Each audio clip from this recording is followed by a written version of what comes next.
Bismillahirrahmanirrahim. Assalamualaikum warahmatullahi wabarakatuh. Pada kesempatan kali ini saya akan mengulas sedikit tentang materi sejarah dan ruang lingkup ilmu hadis. Definisi hadis. Ulumul hadis atau ilmu hadis merupakan cabang ilmu yang perlu diketahui bersama oleh umat Islam khususnya. Sebagaimana telah kita ketahui, hadis ialah segala perkataan, sabda, perbuatan, ketetapan, dan persetujuan dari Nabi Muhammad SAW yang dijadikan ketetapan ataupun hukum dalam agama Islam.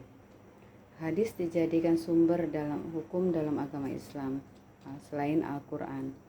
Ulumul hadis berarti ilmu pengetahuan yang mengkaji atau membahas tentang segala yang disandarkan kepada Nabi Muhammad SAW, baik berupa perkataan, perbuatan, maupun lainnya.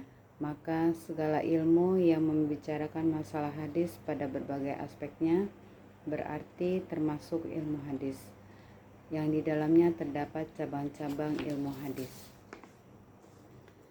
Fase historis sejarah dan penulisan hadis. Pada masa Rasulullah SAW, pada masa sahabat, pada masa tabi'in, dan abad ketiga Hijriah. Pengertian ilmu hadis riwayah. Pengertian ilmu hadis riwayah adalah ilmu yang membahas ucapan, perbuatan, takrir atau ketetapan dan sifat-sifat Nabi Muhammad SAW dan periwayatannya, pencatatannya, dan penelitian lafal-lafalnya. Pengertian ilmu hadis dirayat adalah pengetahuan mengenai hakikat periwayatan, riwayah, syarat-syarat, macam-macam, dan hukum-hukumnya, dan mengenai keadaan para periwayat hadis, ar-rawi, dan syarat-syaratnya. Juga mengenai macam-macam hadis yang diriwayatkan al-marwi, serta mengenai segala yang berkaitan dengannya. Para tokoh dan hasil kajiannya. Di kota Madinah, yaitu Muhammad ibnu Syihab pada tahun 51 sampai 124 Hijriah. Ibnu Ishaq pada tahun 151 Hijriah. Malik bin Abbas pada tahun 93 sampai 179 Hijriah. Di kota Mekah, Ibnu Juraij pada tahun 80 sampai 150 Hijriah. Di kota Basrah, Hamad Ibnu Salamah pada tahun 176 Hijriah. Di kota Kufah, Sufyan As-Sauri pada tahun 161 Hijriah. Muhadis besar abad ketiga Hijriah, yaitu Imam Bukhari pada tahun 194 sampai 256 Hijriah. Imam Muslim pada tahun 204 sampai 264 Hijriah. Imam Abu Dawud pada tahun 202 sampai 275 Hijriah.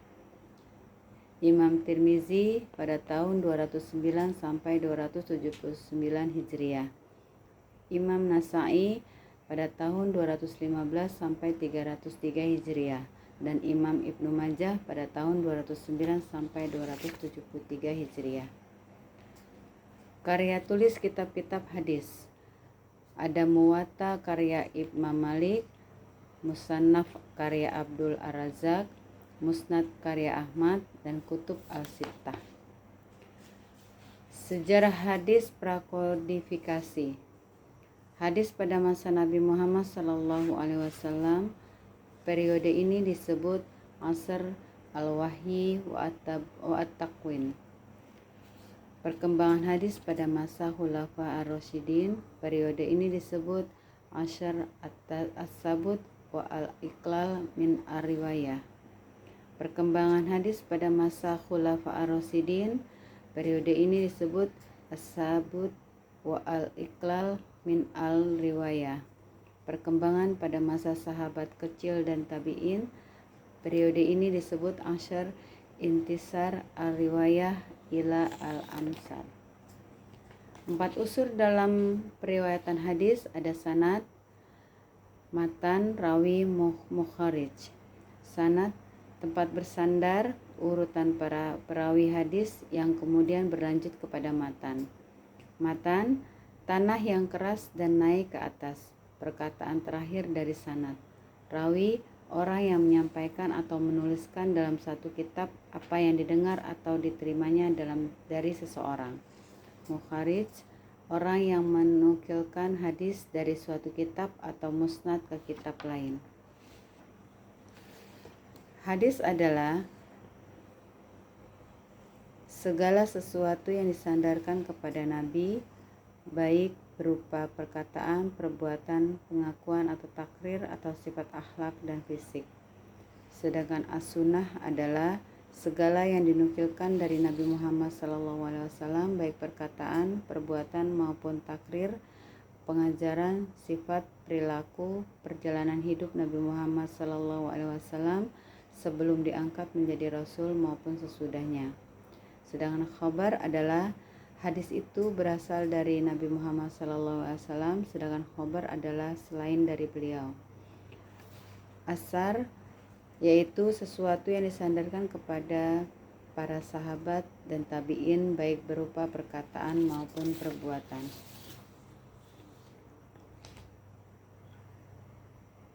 Cabang ilmu hadis. Yang pertama adalah ilmu rijal al-hadis. Yang kedua adalah ilmu jahr wa ta'adil. Yang ketiga adalah ilmu fanil mubamat. Yang keempat adalah ilmu ilal al-hadis. Yang kelima ilmu gharib al-hadis. Yang keenam ilmu nasih wa al-mansukh. Yang ketujuh ilmu talfiq al-hadis. Yang kedelapan ilmu tasif wa at-tarif. Yang kesembilan ilmu asbab al-wurud al-hadis.